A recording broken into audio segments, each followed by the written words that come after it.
Hello, Namaskar and Adab to all my friends from your friend astrologer and guide Irfan, once more with you from your very own channel Astro Assurance. In many of my videos I have tried to explain how you see the dignity of planets, especially in the Lagna chart and also in the D9 chart, and I have also talked a lot about how you should not see the placements in the D9 chart alone, but you should see it in lieu with, in congruence with the planet's placement and in the signs placement in the D1 chart, in the Lagna chart, which means the placements in the Navamsa chart should be seen in parallel to the planet's placement or its dignity in the D1 chart. Because if you are not doing that, then it is a wrong assessment, it is an incomplete assessment of the planet's placement in the D9 chart, in the Navamsa chart, and you can go very wrong. And time again and again people ask me, especially in the comment section or during my consultation or on email or WhatsApping me a message asking me, is a planet in my D9 chart well placed because it is placed in this sign in the Lagna chart, or it is Vargottama in the D1 and in the D9, hurrah. Now let me just tell you something about the Vargottama planets. They have been described as strong. However, Vargottama planets are strong. They need not be giving you good results all the time.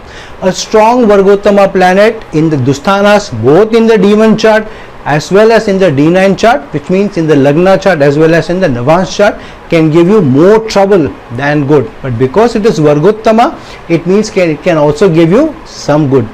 An inimical Vargottama planet means an enemy who is very strong and has been given double the strength because it is Vargottama.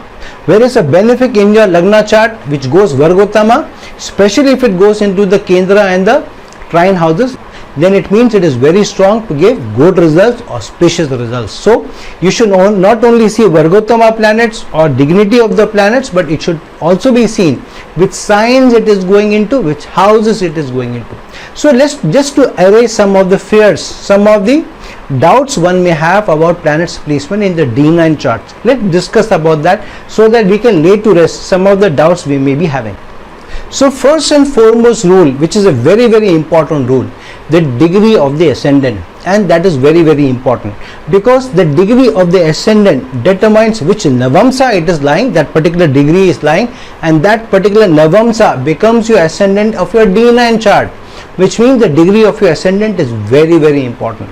Now any planet in any house, in any sign which it goes closest to the degree of the ascendant, then that planet is very strong, even if it's debilitated, even if it's combusted.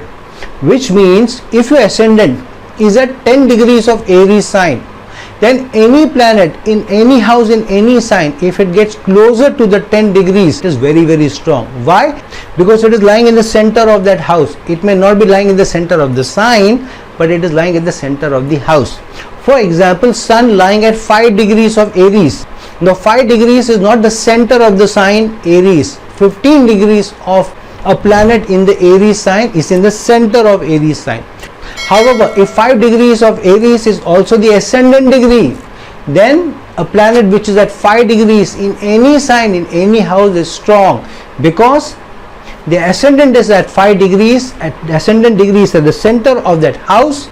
Even though it is not the center of the sign, then any planet in any house which goes at 5 degrees, even if it's in its debilitation sign, is still very strong. It may not be the strongest, but it is strong enough because it is in the center of the house and will be influencing the results of the house. If it is an inimical sign, then it will give you tougher results because of being in the close center of the house. Even a debilitated planet will give you tougher results, especially during its dasha, antardasha, and during its transit, if it's lying closer to the degree of the ascendant. So if the ascendant is at 5 degrees, plus or minus 2 degrees here and there, if a planet is placed in any house, it is strong enough. So if the ascendant is at 5 degrees, any planet which is between 2 to 7 degrees in any house is strong enough. Why? Because it is the difference from the ascendant degree is just 2 or 3 degrees, which means it is fairly lying in the center of the house. So a planet which is closest to the degree of the ascendant is very strong. Now if that planet goes Vargottama, also being in the same sign in the D9 chart as well as the D1 chart, then it is very strong. But let me lay to rest another doubt that people have. People think that if a planet is exalted in the D1 chart as well as exalted in the D9 chart, then it's double exaltation. There is nothing like a double exaltation. Any planet which is closest to the degree of its exaltation will never get exalted in the D9 chart. I'll give you an example. Sun at 10 degrees in Aries has been described as the exaltation degrees of Sun.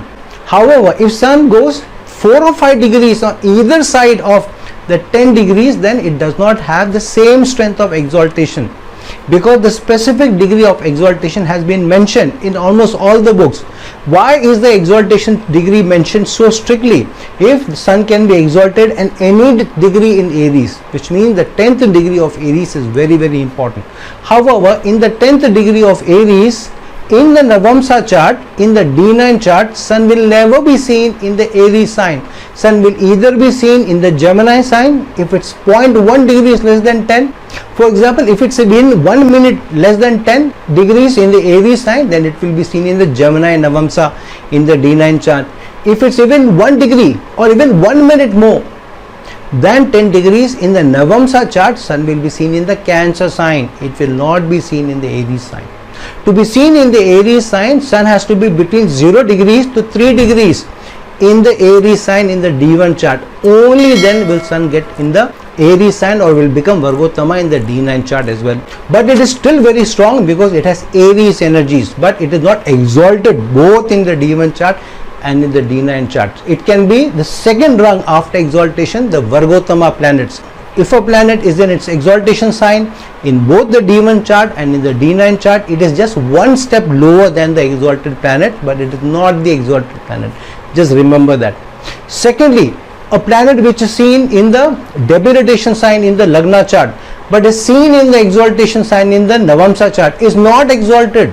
It is like somebody is limping. You have given a crutch to them. A person with a crutch cannot run as fast as Usain Bolt. Please understand this. The planet's strength in the D9 chart has to be in lieu with its strength in the D1 chart. A planet which has bereft of all energies in the D1 chart cannot be exalted or super strong in the D9 chart.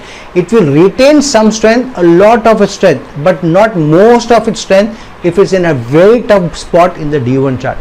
For example, Jupiter gets debilitated at 5 degrees in Capricorn, and that is called as the true debilitation. But if it's seen in the Capricorn sign in the Lagna chart, but it is seen in the Cancer sign in the D1 chart, then it has to be more than 20 degrees. It has to be between 20 and 23 degrees. Only if Jupiter is between 20 to 23 degrees in the Capricorn sign in the Lagna chart will it be seen in the Cancer sign in the Navamsa chart, in the D9 chart. So a planet which gets debilitated at 5 degrees, if it is at between 20 to 23 degrees, it is almost 15 to 16 degrees away from its debilitation degree. It cannot be called as truly debilitated if it's between 20 to 23 degrees in the Capricorn sign. So Jupiter, if it gets into the Cancer sign in the D9 chart, while it is showing debilitated, or in the Capricorn sign in the Lagna chart, is not either truly debilitated nor is it exalted in the D9 chart. Keep this in mind, please. The second thing, a planet which is Vargottama both in the Lagnas of the D1 chart as well as the D9 chart, that is the most strong planet after the exalted planet, because not only it has gone Vargottama, it has gone Vargottama in the Lagna. But to give good results, I am saying this is the strongest, but I am not saying this is giving you best results.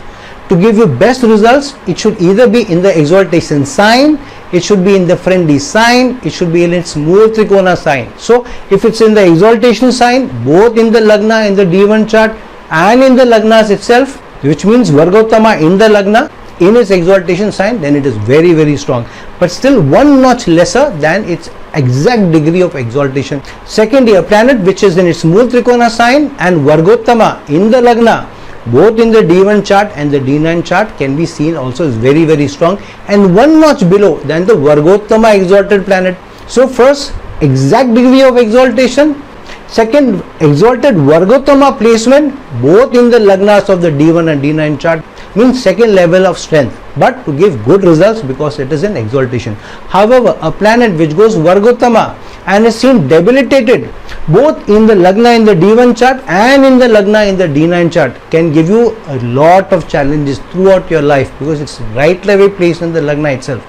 Third, a planet which is Vargottama lying in the Lagna chart, in the Lagna itself, but within 2 houses, and Vargottama in the D9 chart is still very, very strong because it is closest to the Navamsa of the Lagna, because it is just within 2 houses away from the Navamsa of the Lagna.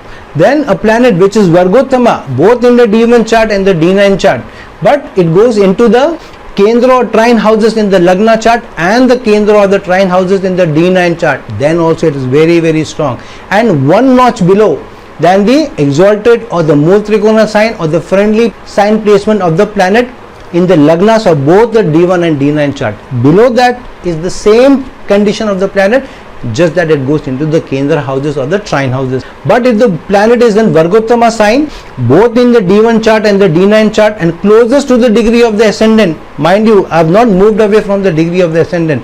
The degree of the ascendant, the planet closest to it will be the strongest to give good or bad results. So a planet which has gone into the Dusthanas closer to the degree of the ascendant and is in the Dusthanas both in the D1 chart and the D9 chart is very strong, can give you one of the toughest results of your life, especially when it is transiting over the Kendra houses or the Lagna or during its Dasha Antardasha.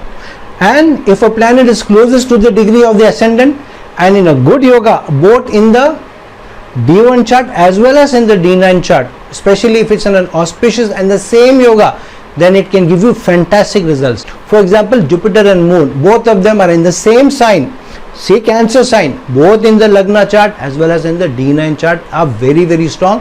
The Gajkesari yoga is very, very strong. But on the other hand, the same planet in different yogas in the Lagna chart, in the D9 chart, but both of them are auspicious yogas. For example, a Gajkesari yoga moon in the Lagna chart with Jupiter and a Chandramangal in the D9 chart. Chandramangal yoga is Mars and Moon yoga, which is also very, very strong. So 2 auspicious yogas of Moon, one in the D1 chart, one in the D9 chart. So it will still retain a lot of its strength. However, if it has a Gajkesari yoga strength in the D1 chart but goes into a Vish dosha with Saturn in the D9 chart, then it retains a lot of its strength of the Lagna chart because it is in a strong Gajkesari yoga. However, being in the same Navamsa as Saturn and then creating the Vish dosha in the D9 chart will take away a lot of its strength, but it will still retain 80% of its strength because the conjunction, the yogas are seen in the D1 chart and not seen in the D9 chart. D9 chart will give you the synergy of energies, the confluence of energies, but not conjunctions. So when we talk of conjunctions in the D9 chart, you are talking about the synergy of energies rather than actual true conjunction. It is a pseudo conjunction in the D9 chart, just like it is a pseudo exaltation or debilitation or pseudo eclipse by Rahu or Ketu. A planet which is in a debilitation sign or combustion or an eclipse in the D1 chart, when it goes into its exaltation sign in the D9 chart, means it retains a lot of strength, but to give you higher challenges. The planet will still give you good results, but not to the extent that it will give you challenges. So if a planet is in an inimical sign in the Lagna chart, in a Dusthana especially, or in a bad dosha, but is seen exalted even in a good yoga in the D9 chart, then it shows that it is retaining a lot of strength in the D9 chart, but also to give you challenges. The inimical placement of the Lagna chart is not completely wiped off. In fact, it is retained because the planet is being seen as very strong. It is like the planet is an enemy and now you are given a knife to your enemy because of its placement in the exaltation sign in the D9 chart. So strength of the D9 chart can add to the challenges it is showing in the D1 chart and not vice versa. On the other hand, a planet which is seen in a bad dosha in the Lagna chart and in a different but another bad dosha in the D9 chart can give you double the challenges. For example, Saturn and Rahu in a Shrapik dosha in the Lagna chart, in the D1 chart, and in a Vish dosha, Saturn and Moon together in the D9 chart. Saturn is in 2 different doshas. The true dosha is in the Lagna chart, a pseudo dosha is in the Navamsa in the D9 chart. However, in one true bad dosha in the Lagna D1 chart, but in a pseudo but still tough dosha in the D9 chart, means double the trouble that can come from Saturn. So be very careful if you see tough conjunctions, maybe different ones in both the Lagna chart and the D9 chart, then be prepared to be able to handle the dashas and the antardashas of the transit of that particular planet in a very prepared manner, in a very diligent manner, rather than letting your guard down. So remember this, just to reiterate, a planet which is closest to the degree of the ascendant is very, very strong. In any part it may be, in any house it may be, it will give you strong results, good or bad. If that planet also goes Vargottama in the Lagna, in both the D1 and the D9 chart, then it can give you strong results, either good or bad, but some of the strongest results can come from that planet because it is closest to the degree of the ascendant. That means it is in the center of the house. If it goes into an exaltation sign or a friendly sign or Mool Trikona sign, then it can give you fantastic results, especially if it's Vargottama and if it's lying in the Lagna in both the D1 and the D9 chart, and secondly after that in the Kendra or the trine houses. But if it's in the Kendra house in the D1 chart but goes in the Dusthanas in the D9 chart, it retains the goodness, almost 80% of the goodness of the D1 chart. However, every now and then suddenly out of nowhere it may give you sudden challenges also if it's gone into the Dusthanas in the D9 chart. So friend, that's how you should be seeing the strength, the true strength of the planet in the D9 chart. You should not be misled by only the placement of a planet in the D9 chart, only the yoga or exaltation that you see in the D9 chart. These are pseudo exaltations, these are pseudo conjunctions. The planetary placement in the D9 chart always has to be seen in lieu of its placement in the D1 chart. And if it's Vargottama, it is even better. Vargottama in friendly sign, much better. Vargottama Mool Trikona sign, even better. Vargottama exaltation sign, the best. However, being closest to the degree of its exaltation, and if it's close to the degree of the ascendant, that is the strongest planet in your chart, especially if it's in the D1 chart and if it's replicating the same Vargottama strength in the D9 chart, that becomes the strongest. So friends, I've given you a lot of clarity in terms of the degree of the ascendant and the planet, which sign it goes into, whether exaltation or Mool Trikona or a friendly sign or its debilitation sign or an inimical sign. I gave you the example of Jupiter in Capricorn sign in one chart and then go seeing exalted in the other chart. So we are giving you umpteen examples of how to see the strength of the planet versus your D1 and the D9 chart. Use these techniques to your advantage. Understand the planet's strength better so that you can better use the strength or the challenges or the debilitation or the combustion or any situation of the planet, rather than being misled and then being taken for a ride during the transit of the planet or during tough dashas or antardashas. So friends, like this video, share this video, and if you're looking for a personal consultation from me, please reach out to me at the links given below. Until some other time with some other video, this is your friend astrologer and guide Irfan signing off. Ciao.